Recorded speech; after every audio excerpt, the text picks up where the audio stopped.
siapapun di antara teman-teman para UMKM yang mau menempuh dengan cara yang berbeda, dengan cara yang lain, itu haknya mereka semua ya. Sebagaimana saya juga udah lelah ya, tentu mereka juga udah lelah.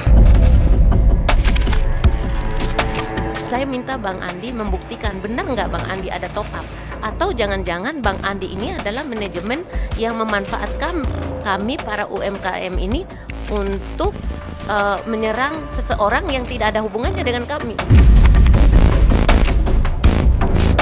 Tapi kalau ada yang salah paham, saya cuma elus dada, alhamdulillah. Ya, saya lebih diberi keberkahan berarti karena Tuhan yang tahu dana saya pribadi sendiri saya gunakan untuk berjuang.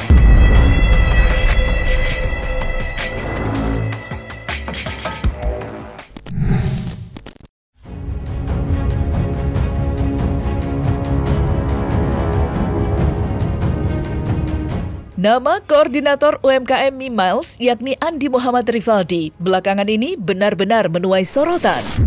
Pasalnya, sejumlah member justru memilih memisahkan diri dan menempuh jalan yang berbeda untuk memperjuangkan sengketa uang mereka. Tidak hanya sekedar memisahkan diri, lebih dari itu, sejumlah member bahkan menaruh curiga kepada Andi. Mereka menduga bahwa selama ini Andi sengaja mendorong para korban untuk mengalihkan tuntutan mereka terhadap Sanjay kepada Elsa Sharif, Farhad Abbas, dan Vidi Galenso Sharif. Seakan tak perlu menunggu waktu yang lama, Andi Muhammad Rivaldi pun muncul ke publik dan membantah semua tudingan miring itu. Lantas, seperti apa jawaban Andi Muhammad Rivaldi terkait kecurigaan sejumlah member UMKM? Sebenarnya nggak seperti itu juga ya. Mereka ini seringkali saya sampaikan bahwa siapapun di antara teman-teman para UMKM yang mau menempuh dengan cara yang berbeda, dengan cara yang lain, itu haknya mereka semua ya. Sebagaimana saya juga udah lelah ya, tentu mereka juga udah lelah, udah begitu lamanya gitu ya, sehingga dalam hal ini justru saya yang meminta mereka kalau memang lelah, ada cara-cara lain yang mereka lebih yakini misalkan, it's okay, silahkan. Mau bilang apapun terhadap saya selama itu opini yang mereka yakini bisa berjalan, saya sih it's okay, sah-sah aja. Karena saya selaku koordinator para kelompok-kelompok UMKM, terus terang beban moral yang saya tanggung itu cukup berat sekali ya. Iya, kami punya uang di Sanjay, tapi kami disuruh nagih uang pribadinya Sanjay di 3 pengacara ini. Itu kan nggak benar gitu. Jadi merasa ditipu, merasa diperalat, merasa kami ini dikorbankan. Oke, bisa cek histori WA saya nggak pernah ngajak mereka. Saya cuma mengumumkan bahwa hari ini ada acara kegiatan. Mau kegiatan aksi, mau kegiatan silaturahmi, itu saya cuma mengumumkan di grup. Saya nggak pernah japri mereka, maksudnya nggak pernah meminta untuk mereka hadir, nggak. Ya, karena saya sudah sampaikan bahwa nggak ada anggaran ini ya. Nggak ada istilah peralat apalagi, waduh. Kalau bilang berjuang, ya memang seperti itulah perjuangan ya. Saya mengingat bahwa kembali lagi, Nabi saja berjuang itu banyak yang hujat, banyak yang salah paham di dalam perjuangannya, tapi tetap tegar dan tetap membuahkan hasil yang maksimal tentunya. Saya minta Bang Andi membuktikan benar nggak Bang Andi ada top up, atau jangan-jangan Bang Andi ini adalah manajemen yang memanfaatkan kami para UMKM ini untuk menyerang seseorang yang tidak ada hubungannya dengan kami. Dana top up saya bisa buktikan ada 486 juta rupiah. Sementara yang diberikan ke Pak Sanjay ke saya itu dicicil. Kadang 100.000, kadang 300.000, bisa tanya ke Pak Sanjay ya. Dan itu kalau dikumpulkan itu memang sudah ada 200 jutaan mungkin. Tapi selama ini loh, ya selama bertahun-tahun. Dan lebih ininya lagi, ini terpaksa nih saya harus buka ya. Demi Allah, demi Rasulullah, dana tersebut justru saya gunakan untuk berusaha untuk bagaimana ya mengambil ya atau mengklarifikasi dana titipan yang ada sama Ibu Elsa CS Farhad Abbas seperti itu. Jadi saya bukan, meskipun itu hak saya, dana top up saya, tapi saya gunakan untuk berusaha untuk berjuang, ya berusaha untuk semua teman-teman member gitu loh, ya. Jadi kalaupun saya kantongi itu hak saya kok, ya kan. Tapi saya masih gunakan loh untuk berjuang. Tapi kalau ada yang salah paham, saya cuman elus dada, alhamdulillah. Ya, saya lebih diberi keberkahan berarti karena Tuhan yang tahu dana saya pribadi sendiri saya gunakan untuk berjuang. Keputusan sejumlah ibu-ibu member UMKM untuk mencari jalan sendiri memang menimbulkan tanda tanya baru. Namun yang mencolok perhatian, sejumlah ibu-ibu tersebut yang mengaku berselisih paham dengan Andi justru menggandeng mantan kuasa hukum Sanjay, yakni advokat Raidin Anom. Pasalnya, Raidin Anom memiliki pemikiran yang sejalan dengan mereka terkait penyelesaian kisruh UMKM Mimiles. Saya hari ini mengambil keputusan kenapa saya menunjuk menunjuk pendampingan hukum terhadap RAP, pengacara RAP Raidin Anom dan partner. Hari ini mereka memberikan kuasa hukum terhadap Raidin Anom dan partner, yakni kami akan melaporkan Bapak Sanjay terhadap penipuan dan penggelapan sebagaimana dituang pasal 372 Junto 378. Nah, itulah sebuah tuntutan kami. Kenapa harus kami lakukan semua seperti itu? Ya, Pak Sanjay harus bertanggung jawab dong. Dana itu harus udah dikembalikan oleh negara, kembalikan haknya mereka. Ya, untuk kasus UMKM ini saya sudah beberapa bulan masuk ke dalam perkara ini ya. Satu hal pertama, saya menyambut dulu ketika Andi Rivaldi memberikan kuasa substitusi terhadap adanya penagihan uang dari saudara Sanjay yang dititipkan kepada Elsa Sharif dan kawan-kawan. Lalu kemudian saya ikuti terus, kok menjadi satu hal yang bersifat cipta kondisi dalam urusan hukum pribadi, menyerang pribadi.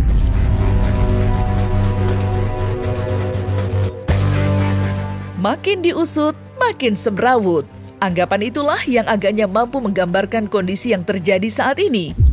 Pasalnya, seiring berjalannya waktu, cerita dan tudingan baru seakan tidak ada hentinya mengalir.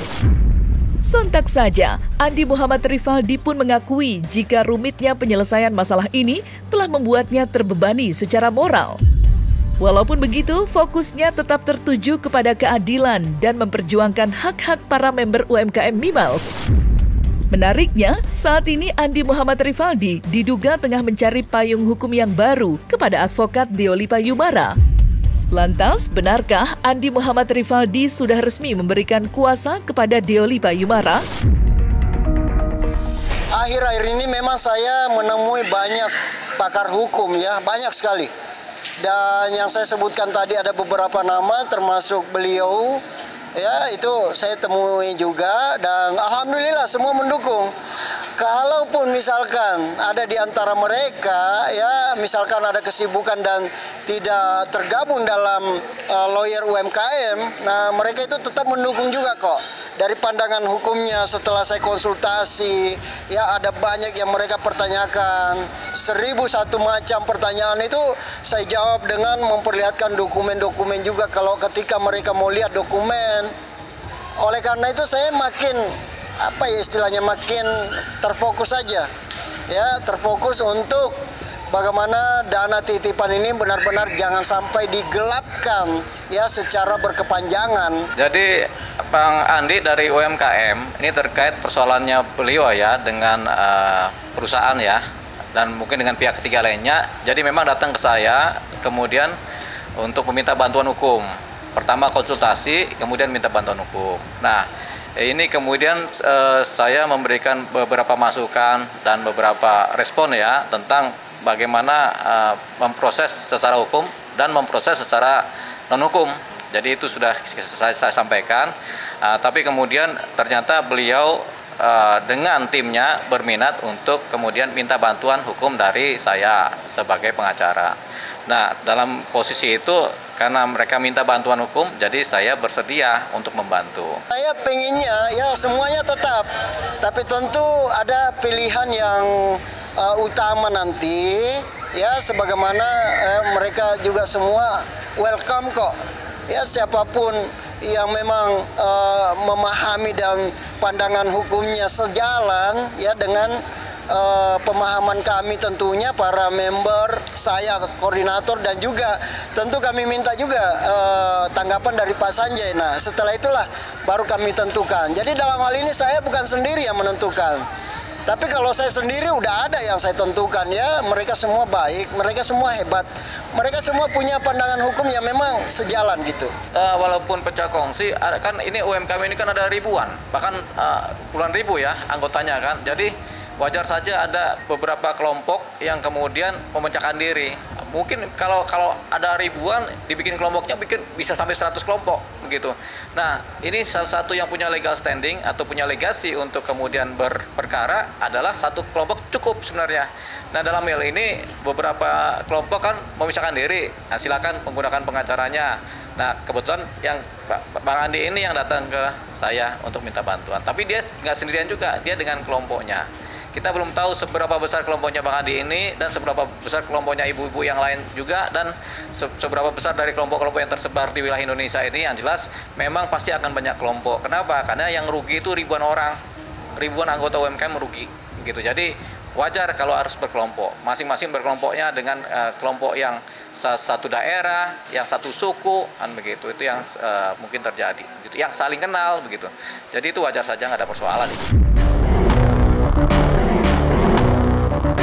Selain itu, Andi Muhammad Rivaldi turut memberikan pula sebuah tanggapan terhadap pencatutan namanya sebagai narahubung dalam bisnis baru yang dijalankan oleh Sanjay. Seperti diketahui, ketika memperkenalkan bisnis baru tersebut, Sanjay secara terang-terangan meminta para member UMKM Mimiles untuk menghubungi Andi guna mendapatkan informasi lebih lanjut. Hal itulah yang mirisnya melahirkan spekulasi miring serta menodai nama baik Andi. Sampai-sampai Andi diduga mendapatkan jabatan dalam bisnis baru milik Sanjay. Lantas seperti apa tanggapan dari Andi Muhammad Rivaldi? Serta benarkah pula Andi justru tidak tahu menahu bahwa namanya sudah dicatut oleh Sanjay dalam video tersebut? Terkait dengan video yang beredar, itu saya percaya juga bahwa itu dari Pak Sanjay, tapi video itu ya yang nyampaikan ke saya dari member juga, bukan dari Pak Sanjay. Lalu kemudian saya nggak bisa nanggapin karena saya nggak tahu apa-apa tentang video itu. Berapa kali ditanya ini gimana Pak Andi, saya bilang saya itu cuma satu kali ngomong aja. Kalau udah ngomong gitu ya itu udah. Saya bilang saya belum paham juga video terkait itu, saya belum paham, belum pernah kok.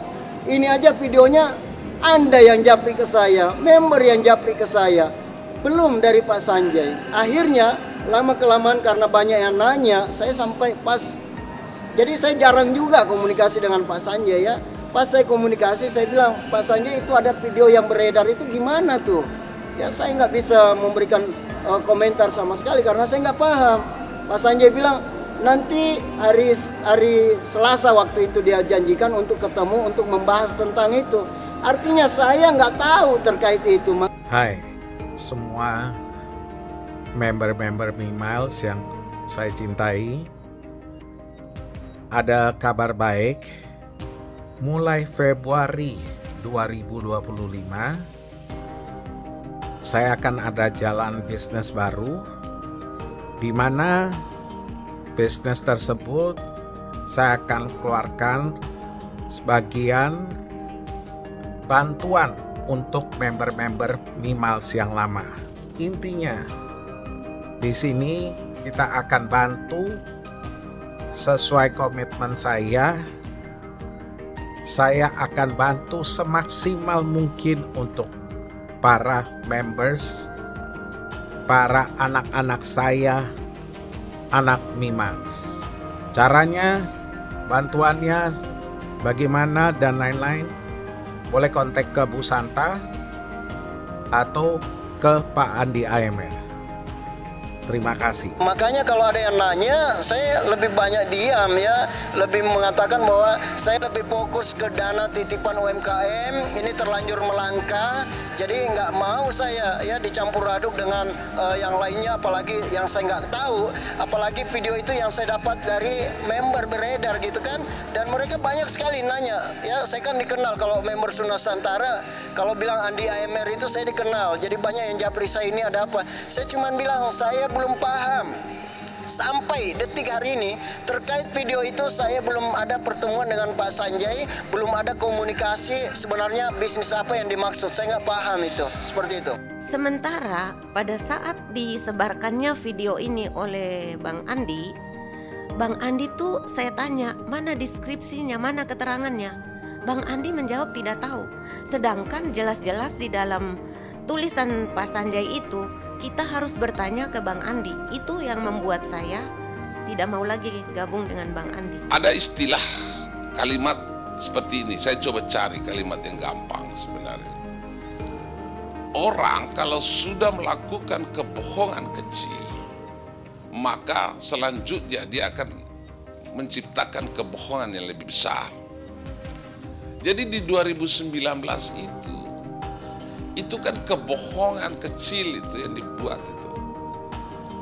Lalu karena merasa berhasil, udah tidak memenuhi tadi janji-janji kepada para masyarakat UMKM, lalu diciptakan lagi dengan badan hukum yang berbeda dan program yang berbeda, tapi tujuannya sama.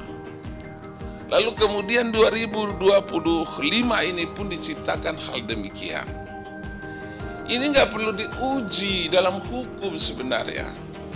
Dalam kalimat filsafat, dalam kalimat istilah saja, saya bilang tadi, ini satu kebohongan yang diciptakan secara instrumen yang terus-menerus.